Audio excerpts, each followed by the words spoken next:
खुलुमबाय। गिबियावनो नोंथांमोनखौ बयखौबो सोरजिदा क्रिएटिभिटी चेनेलाव बरायनायजों लोगोसे फुंबिलिनि गाहाम हामलायनायखौ बावहरग्रोनाय जाबाय।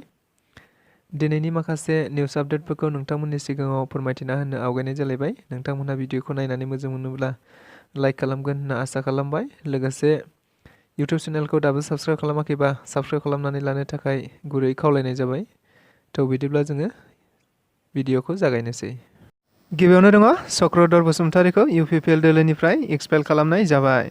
बाक्सा जिल्लानि सिङाव थानाय सालबारि ब्लक कमिटि UPPL राजखान्थि दोलोनि आफादगिरिया दाखालि सासे फिसाय थाखानाय गुबुन हिन्जावखौ लानानै खारनाय जादोंमोन, जायनि थाखाय समाजारि बिजोंफोराव बिथांनि हेंथायै गोबां बाथ्राफोरा ओंखारबाय थानायखौ मिथिनो मोननाय जादोंमोन। नंगौ, बे जाथायखौ लानानैनो मैया सालबारि UPPL ब्लक कमिटिनि मोनसे सावरायलायनाय जानानै थाङो आरो बे सावरायलायनायनि गेजेरजोंनो गासै जाथायखौ बिजिरनानै नायनायाव बिथां चक्रधर बसुमतारीखौ दायनिगिरि फोरमान मोननाय जायो। बेनिखायनो बिथांखौ सालबारि ब्लक कमिटि UPPLनि आफादगिरि बिबाननिफ्राय बोख्लायनाय जाबाय होननानै खौरां बिजोङाव फोरमायथिना होदों। गसाइगावआव MRM हस्पिटाल एक्सटेनसन ब्रान्च खुलिदों। नंगौ, मैया गसाइगावआव MRM एक्सटेनसन ब्रान्चनि एकाउन्ट्स बिफानाव खामानि मावग्रा भाग्यराज मुसाहारि बिथाङा फोरमायनाय बायदिब्ला गामि ओनसोलाव रायजो जानाय सरासनस्रा सुबुंफोरनि सुबिदानि थाखायनो बे MRM ब्रान्चखौ क'क्राझाराव थानाय MRMनिनो मोनसे एक्सटेनसन ब्रान्च हिसाबै खुलिनाय जादों होनना बुंथिदों। लोगोसे बेयाव खम बेसेनावनो बायदि हाबाफोर मावनाय जायो होनना फोरमायबावदों आरो बे ब्रान्चआव आल्ट्रा सन'ग्राफि, एक्स-रे आरो गासै रोखोमनि ब्लाड टेस्टजों लोगोसे गासै स्पेसियलिस्ट डक्टरफोर थागोन होननाबो फोरमायना होबावदों बिथांमोनहा। बिटिआर सरकारनि बानजायनायाव गोबां सुबुंफोरनो रांखान्थियारि गावसुंथानो थाखाय खुसेर बिदै फेरेदग्रा मेसिन रानना होनाय जायो। नंगौ, साख्रि बाख्रियाल' सुबुंनि थांना थानायनि राहा नङा। बेनि अनगायैबो सुबुङा जिउ खुंनो थाखाय माखासे हाबाफोर मावनानै थांना थानो हायो।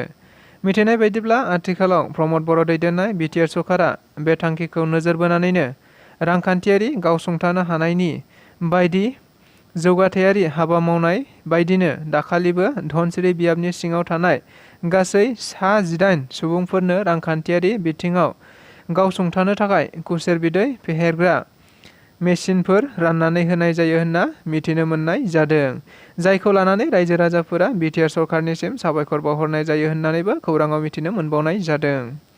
माखासे दुथांफोरा खौरांगिरिखौ बुदों। मिथिनाय बायदिब्ला नेशनेल निउज एजेन्सिनि खौरांगिरि भारत पासवान मुंनि सुबुंखौ बुनानै जोखोम खालामो होनना मिथिनो मोननाय जादों। नंगौ, बिथां खौरांगिरिया गोबाव समनिफ्रायनो रेल बिफानाव मावग्रा सासे थिखादारनि रां जाख्ल'नायफोरखौ सोराङाव लाबोदोंमोन। नंगौ, बे थिखादारखौ सुकुमार देबनाथ मुंनि होनना सिनायथिनाय जादों। मख'जाथावदि खौरांगिरि भारत पासवान बिथाङा फोरमायनाय बायदिब्ला थिखादार सुकुमार देबनाथआनो माखासे गुन्दाफोर दैथायहरना बङाइगावआव थानाय थाग्रा न'आवनो बुनानै गालाङो होननाबो फोरमायना होबावदों। मुसलपुर कलेजाव क्लासरुम बिल्डिं गायसनदों प्रमद बर' बिथाङा। आथिखालाव प्रमद बर' दैदेननाय बिटिआर सरकारखौ मोनसेनि उनाव मोनसे फरायसालिफोरखौ थांखिनानै सोलोंथाइखौ गाहाय थांखि लानानै बायदि नांगौ जानाय मुवाफोरखौ फोनांजाबबाय थानाय बायदिनो मैयाबो आरोबाव सानसेयावनो मोननै सोलोंथायारि फसंथानफोराव गोनांथि जानाय थादेरसाफोर लुफुंनांगौनि थाखाय अन्थाइ खाम्फा गायसननाय जायो होनना मिथिनो मोननाय जादों। नंगौ, मैया गिबियाव क'क्राझार जिल्लानि सिङाव थानाय बरबरी नेहरू HS स्कुलाव गोनांथि जानाय गंसे अडिट'रियाम न'ब्लांखौ लुफुंनो थाखाय अन्थाइ खाम्फा गायसनना होनाय जायो। बेबायदिनो आरोबाव बाक्सा जिल्लानि सिङाव थानाय मुसलपुर कलेजावबो गोनांथि जानाय क्लासरुम लुफुंनो थाखाय SOPDनि जोहै अन्थाइ खाम्फा गायसनदों होनना मिथिनो मोननाय जादों। बे हाबाखौ मावफुंदोंमोन बिटिआरनि मानगोनां गाहाय मावफुं सोद्रोमा प्रमद बर' बिथाङा। मख'जाथावदि मैयानि बे मोन्नैबो हाबाफारियाव बाहागो लाफादोंमोन बिटिआरनि मावफुं सोद्रोमा राकेश ब्रह्म, रेवरेवा नार्जारी, MCLA माधव छेत्री आरो मन्टु बर' बिथांमोनहा। रायजोआव मोब्लिब मासुल बांनायनि सायाव आसाम आयेन आफादनि बुंथिगिरि बिस्वजित दैमारी बिथांनि बुंफोरथि। मासुल खमायनोब्ला फांखाखौ बन्द खालामना बायजोआव दंफां सिङाव था। आथिखालाव रायजोआव आरोबाव मोब्लिबनि रां मासुल बांनायखौ लानानै सोमजिदों हाहाकार। नंगौ, गोबां रायजो राजाफ्रानो बेनि सायाव सरकारखौ थांखिनानै बायदि अजद होबाय थानायखौबो मैयानि समाव नुनो मोनबाय थानाय जादों।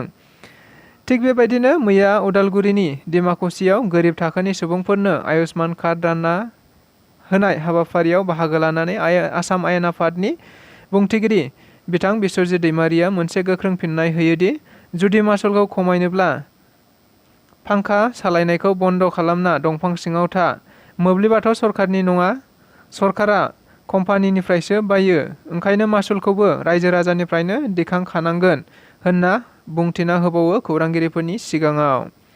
खोला बरपेटा सेङा कासुमारायाव दैयाव दुगैनो थांनानै सासे 11 बोसोर बैसोनि गथ'साया गोमाना दं। मिथिनाय बायदिब्ला मैया सानजौफु समाव फालामि बेगम मुंनि सासे उन्दै 11 बोसोर बैसोनि गथ'साया दैयाव दुगैनो थांदोंमोन। नाथाय गथ'आ हरखाब दैयाव गोमानो गोनां जायो। नंगौ, बे गोमानाय गथ'खौ दायो SDRFआ गोख्रोङै नायबिजिरबाय थानायखौ नुनो मोननाय जादों। नाथाय बे खौरांखौ लिरजासिम गोमानाय गथ'खौ मोनथ'नाय जायाखैमोन। मख'जाथावदि बे जाथाया गासै ओनसोलावनो मोनसे समखिखांनाय सोमजिहोदों होननाबो मिथिनो मोनबावनाय जादों।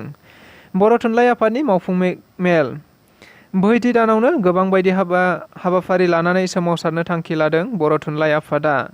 नंगौ, आथिखालाव आसाम सरकारा बर' आरो गुबुन गुबुन बिमा रावखौ फोजोबस्रांनो थांखिजों थाखो 6 आरो 7 आव सानखान्थि आरो बिगियान आयदाखौ इंराजि रावजों फोरोंथाइ होनो जाबसिनदों। बेखौ लानानैनो गोबां माहारियारि आफादफोराबो हेंथा खालामनायखौ नुनो मोनबाय थानाय जादों।